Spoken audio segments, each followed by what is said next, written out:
Bonjour à toutes et à tous. Donc, je veux vous parler en fait d'entrepreneuriat social, donc des femmes dans les quartiers.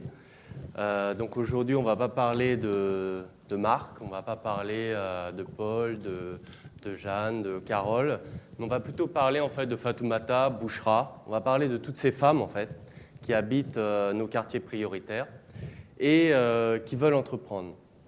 J'ai repris là une citation de Muhammad Yunus, prix Nobel de la paix, grand économiste, en 2006. We are all born entrepreneurs. C'est quelque chose qu'on aime dire, mais dans les faits, d'accord, on est nés toutes et tous entrepreneurs. Seulement, il y a des inégalités qui sont maintenant insupportables. Vous êtes blanc, vous êtes d'une école de commerce, vous avez une brillante idée, tout le monde va vous ouvrir des portes. Seulement, vous êtes une femme, vous appelez Fatoumata, vous êtes dans un quartier, vous avez 3 enfants, vous êtes au RSA, là, soudainement, on va vous dire, vous ferez mieux d'aller à Pôle emploi, ou alors on va vous dire, revenez me voir avec un business plan. Bon, vous comprenez que pour moi, c'est insupportable, je pense que pour vous, c'est aussi insupportable. Et c'est pour ça qu'en 2011, j'ai décidé en fait, de m'attaquer à ce problème, cette inégalité insupportable. On parle de liberté, d'égalité, fraternité. Eh bien non, en fait. On n'est pas dans un pays où ces mots prennent sens. Un quartier. Qu'est-ce que c'est un quartier? Alors, on sait ce que c'est qu'une favela, on sait ce que c'est qu'un ghetto. La région Île-de-France, c'est la région la plus riche en termes de PIB par habitant en Europe. Et pourtant, on a 1300 poches de pauvreté. On a un revenu médian qui est inférieur au SMIC. Je ne sais pas si ça vous parle. Un revenu médian, 50% des gens gagnent moins que le SMIC. Alors comment c'est possible? Parce que 50% de ce revenu, ce sont des minima sociaux. On a 20 à 45% de chômage. Je ne sais pas si vous vous rendez compte ce que ça veut dire quand il y a 45% de la population active qui est au chômage. Bon, ça, ce sont des quartiers ultra prioritaires. Néanmoins, ça existe.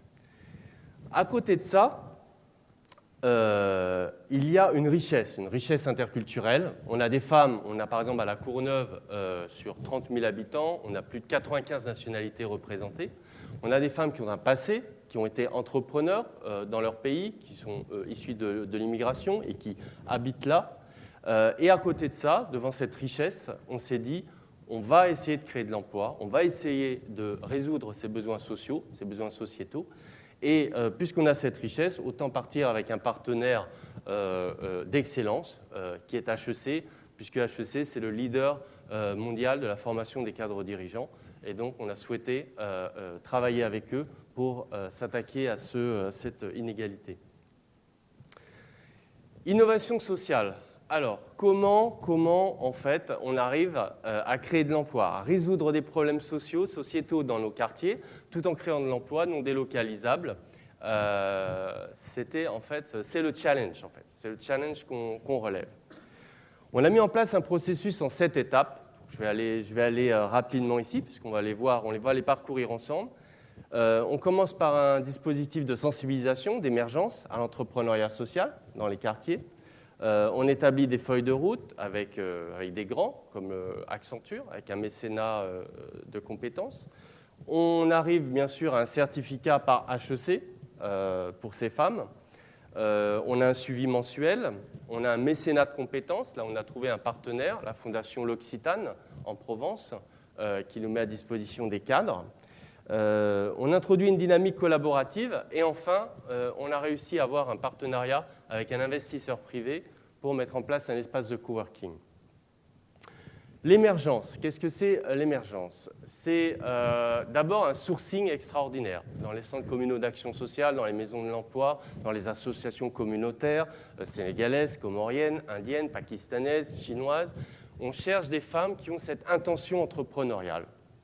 Ça dure 3 mois, il y en a une 60aine par an qui sont sélectionnées et 30 à 40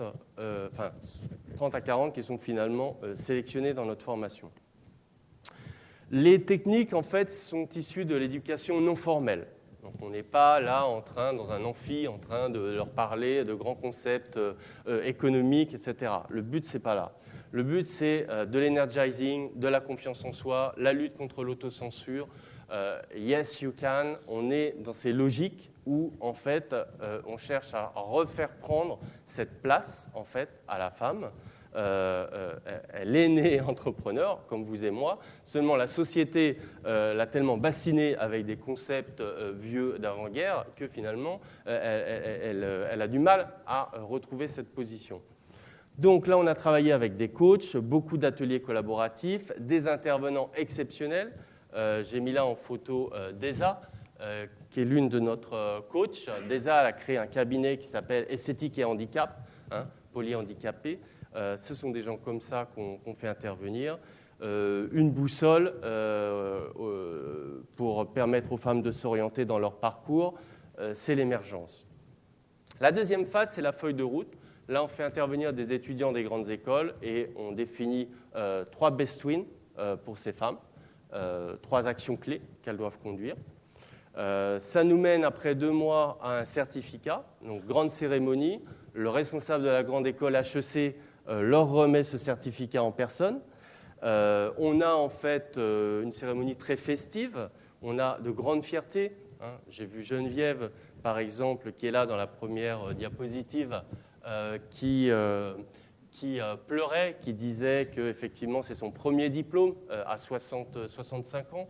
Ben oui, Geneviève, elle avait un projet de restauration. On a créé avec elle une activité de restauration associative et ça lui permet de complètement se redynamiser et d'y croire à nouveau. Le suivi mensuel, ce sont des ateliers.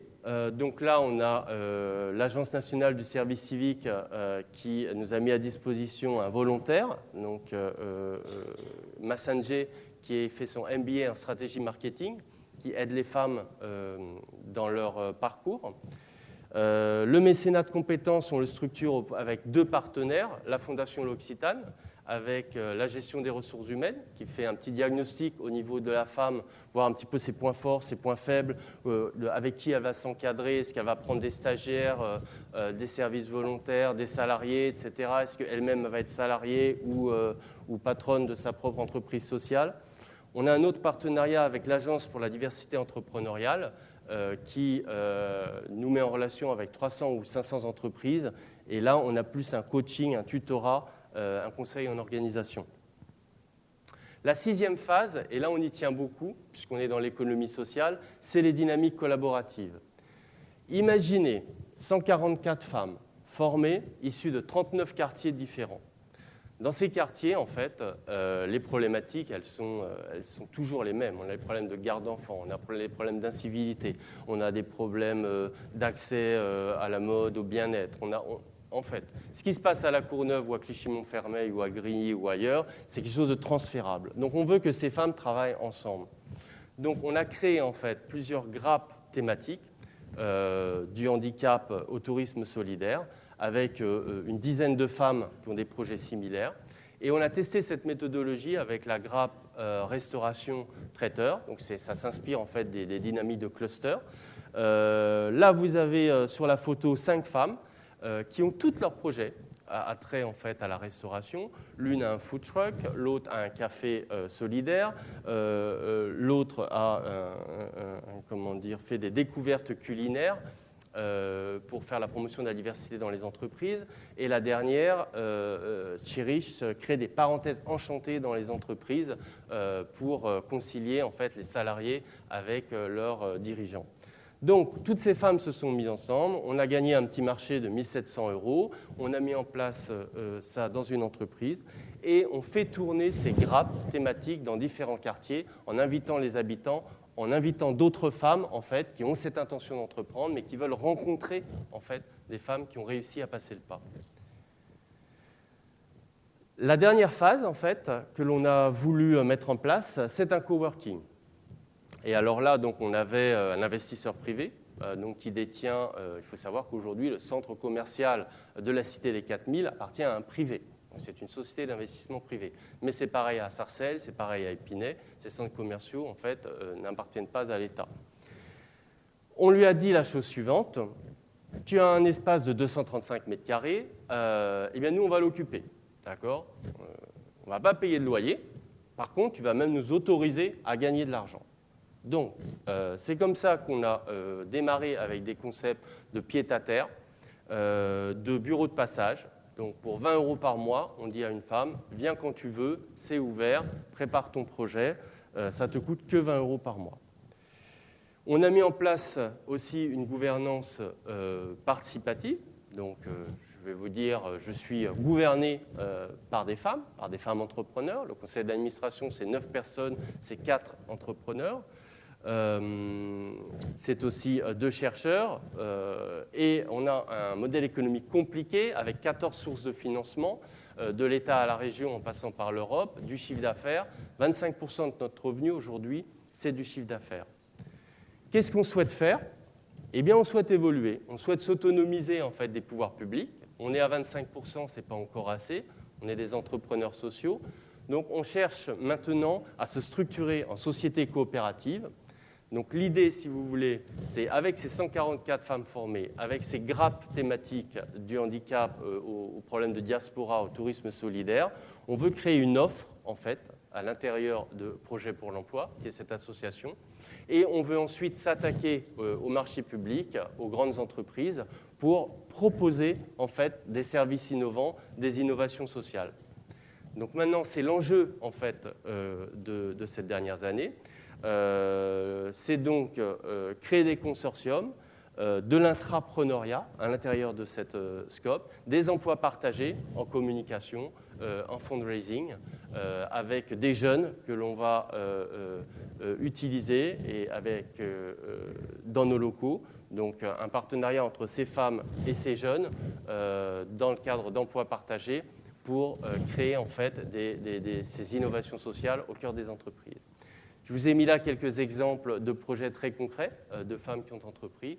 Je vous remercie pour votre attention.